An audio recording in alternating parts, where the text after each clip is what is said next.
morning everyone. My name is Mark Mewis. I am the Acting Assistant Commissioner for Crime and Operations with Tasmania Police. Also with me today is the National Manager of the Australian Federal Police National Anti-Gang Squad, Detective Superintendent Nigel Ryan, and I will shortly invite Detective Superintendent Ryan to speak, but firstly I have a couple of statements I'd like to make, if I may. Outlaw motorcycle gangs continue to operate in this state, as they do in every jurisdiction in the country.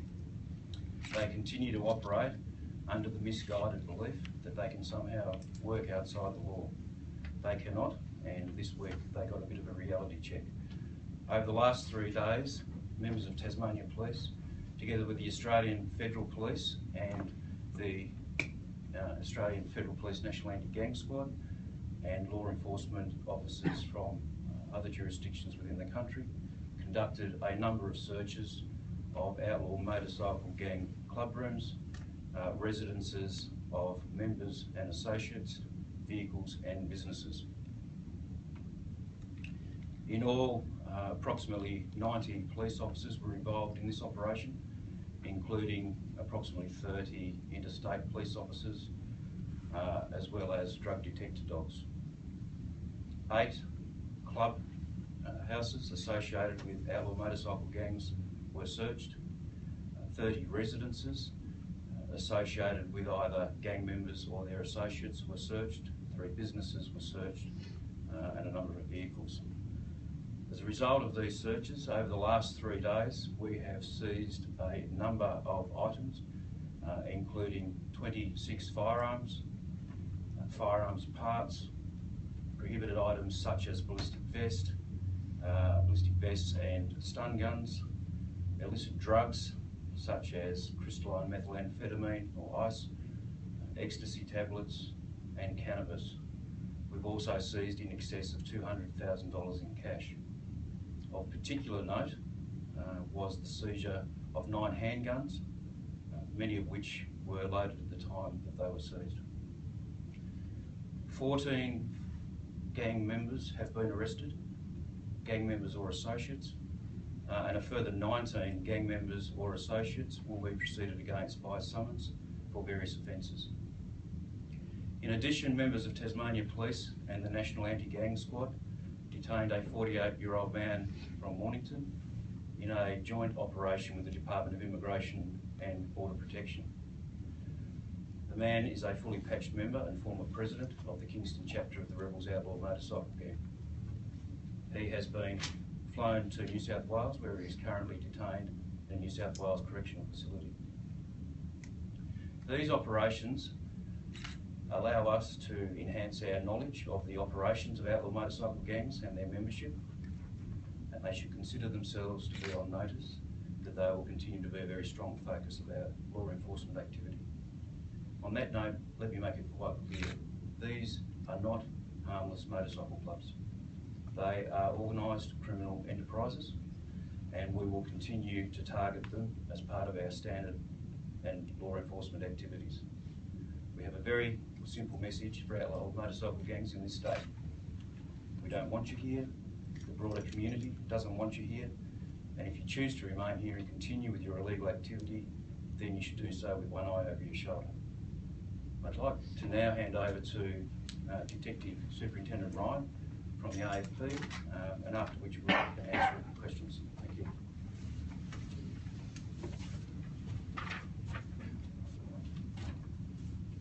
Thank you, Assistant Commissioner. I'd like to firstly congratulate the Tasmanian Police on the results of this week. I'd also like to highlight the cooperation and the quality of their work in conjunction with the Australian Federal Police, the Australian Taxation Office, the Department of Immigration and Border Protection Service, Australian Customs and Border Protection Service, the Australian Crime Commission and other representatives of Australian police services around Australia. The successful outcomes of this week's operation show that Australian police are not bound by jurisdictional borders. This operation has provided an outstanding template of how the National Anti-Gang Squad works with its partner agencies to create the harshest possible environment for these criminal organised gangs These gangs, they do harm to our communities and they have no regard for our society. During this operation, the AFP has provided additional investigative, operational and intelligence capabilities support. This has been done through the deployment of AFP members and members attached to the National Anti-Gang Squad. It has also included the resourcing of an additional 40 law enforcement officials from various police and Commonwealth law enforcement agencies from across Australia. I'm also pleased to announce that as a part of the National Anti-Gang Squad framework, a liaison officer from the Australian Federal Police will now be embedded in Tasmanian Police Serious and Organised Crime Unit. This now completes the Australian Federal Police's footprint nationally as a part of the National Anti-Gangs framework. Australian law enforcement agencies are more united and better equipped than ever in the fight against OMCGs. The AFP will continue to work as a united force with our domestic and international partners to actively pursue the illegal activities of these organised crime gangs, both nationally and internationally, through the National Anti-Gang Squad. Thank you. Any questions? Is it the case that the 48-year-old man was taken to New South Wales because Tasmania doesn't have the capacity to hold someone of his level? Those arrangements are a matter for the Department of Immigration and Border Service, and you'd have to ask them the answer to that question. But is he wanted up there, or is it just because we couldn't hold him here? It was a Department of Immigration and Border Protection Service investigation. We simply assisted them with taking the person into custody. So is he not an Australian resident? Again, unfortunately, you'd have to defer that to the Immigration Service. My understanding is he's an Australian resident, but his immigration status is not something I can comment on. So what charges did you arrest him on then?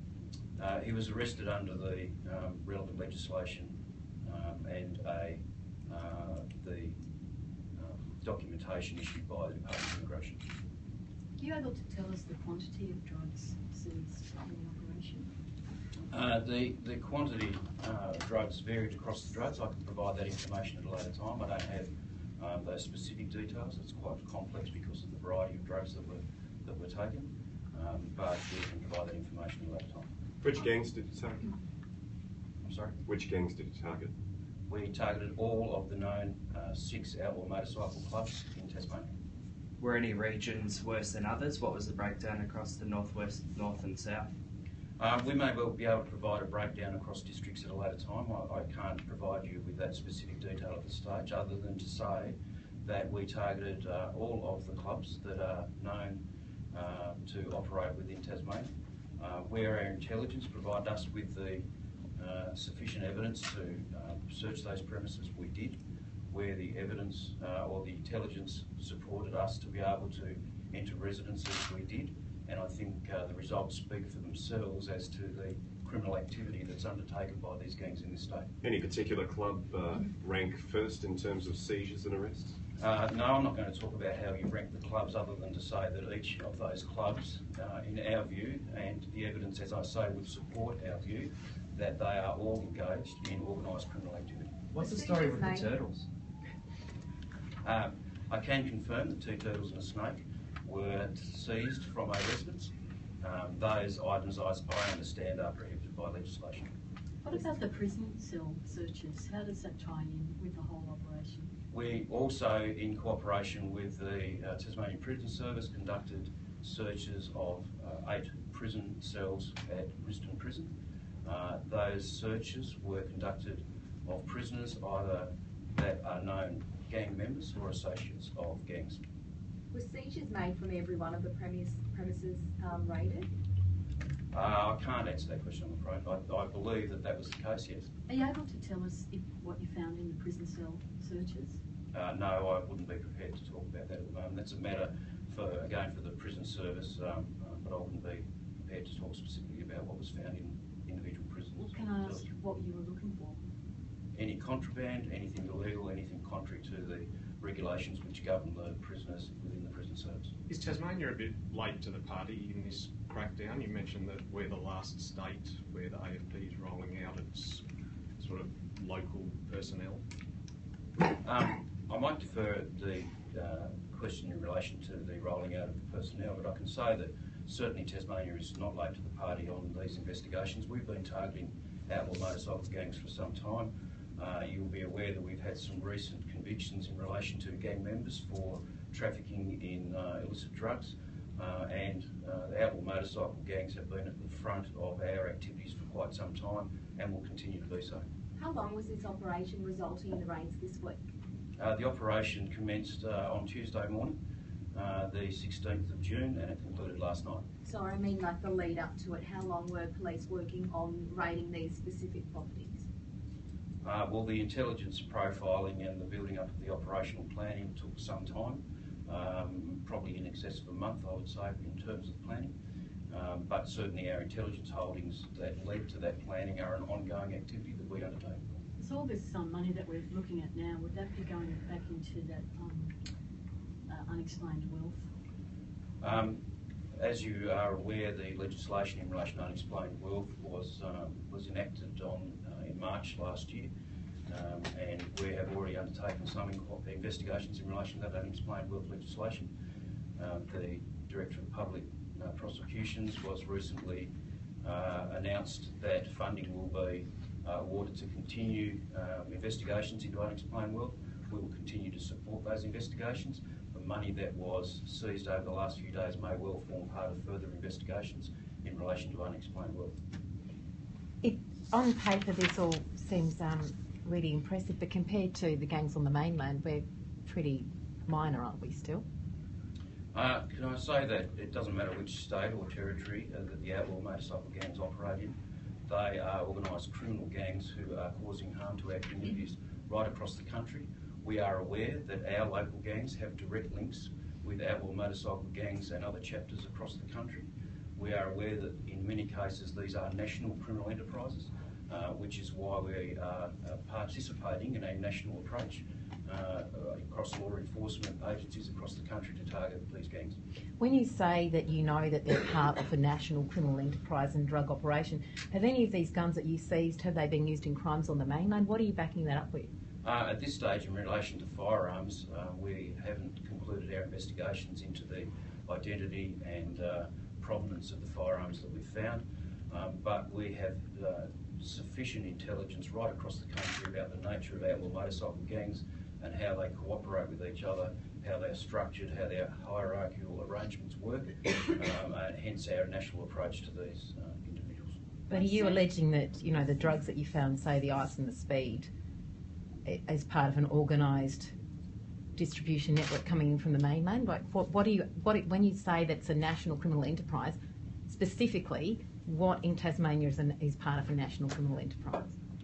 We know that there are illicit drugs coming into this state from other states and territories within Australia. We know that outlaw motorcycle gangs are heavily involved in the importation and distribution of illicit drugs within this state. We put two and two together and you can start to work out fairly quickly where we should be focusing our attention. How do you think they've been coming into the state?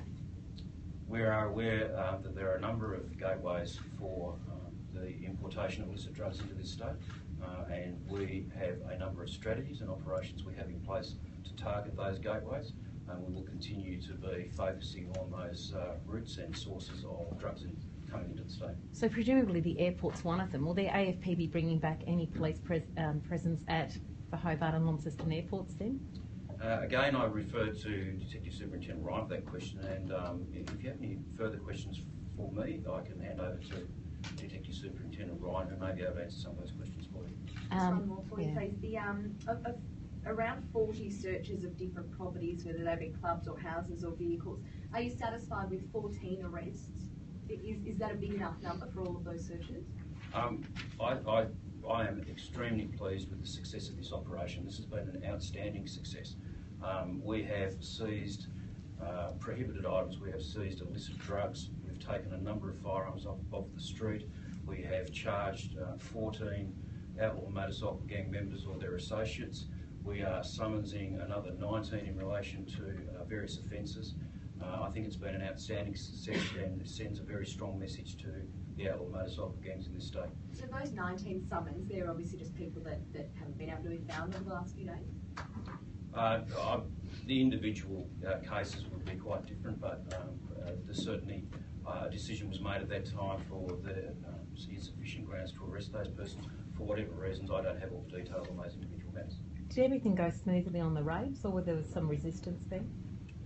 We had no incidents of note during the searches, and no police officer or any other person was injured, for example, and the raids all went according to our operational planning. With the vision, the raids are all down south. Were there any up north? Yes, we conducted searches right across the state in the north and the northwest as well as the south. Is there any reason why the vision is only of south raids, or is it just logistics? I can't answer that question. The bikies are very good at playing the wounded party after these raids, but I've been hearing from some of the bikie members that raids on their home, there were children present, the guns were put to people's heads in front of the children. Are you satisfied with the way your officers behaved? I've had no information that would lead me to believe that my officers acted in any way other than properly during all of these searches and raids.